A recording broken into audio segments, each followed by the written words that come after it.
What's up guys, and welcome to another FGO video. This time we'll be talking about a controversial topic, append skills and how you should deal with them. TLDR, do not be swayed by those that are telling you it's a bad thing. So before we begin, please leave a like, subscribe to the channel if you haven't, turn on the notification bell, and let's jump into the video. So let me begin this one with a question for you. When was the last time you needed all three appends in your servant at the same time? And yes, this same time is important, as Mr. Kano Yoshiki already told us that they had plans to implement the ability to switch up unlocked append skills for locked ones.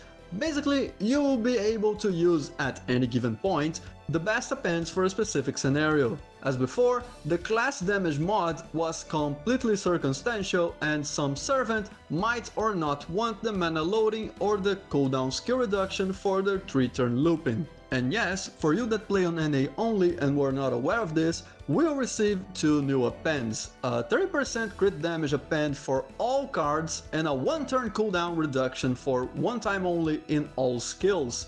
This one by itself will enable some servants, like Arcuade, to 3-turn loop like never before done, because now her second skill will be able to be cycled twice in 3 turns, and she'll be able to use Oberon for maximum damage output together with a Black Grail. So if you're a beginner, a late game player, or even a low dolphin that wants to quote-unquote maximize your servants, my honest opinion is that you'll never ever need all 5 appends at the same time.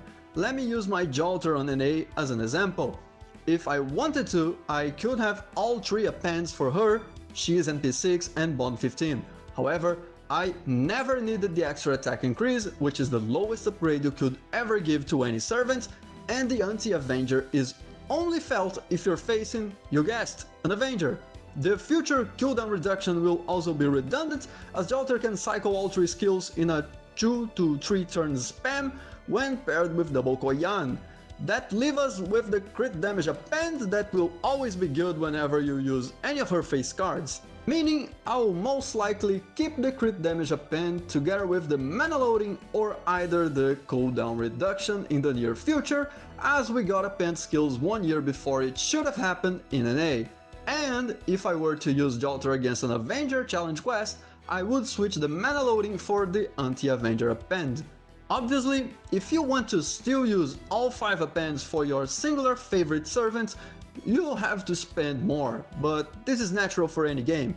Let me warn you again that at the very least 2 to 3 of those will always be unnecessary for your servant.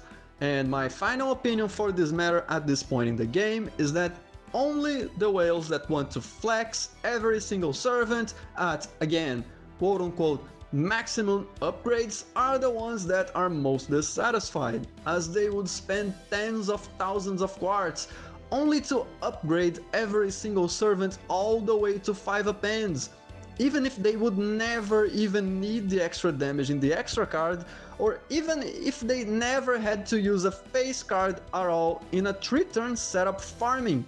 Remember, the developers most likely had already prepared this Append Switch to be a reality. We're just more pressed to release earlier now because we had way worse mechanics in the game that were never fully fixed. For instance, the fact that you need 10 SSR servants after NP5 to be able to claim a free SSR by using the USOs.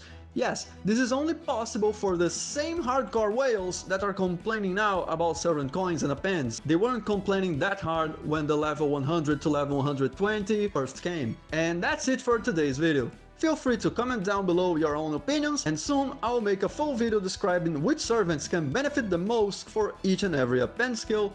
So if you found this helpful, please leave a like, subscribe to the channel if you haven't, turn on the notification bell, and catch you later.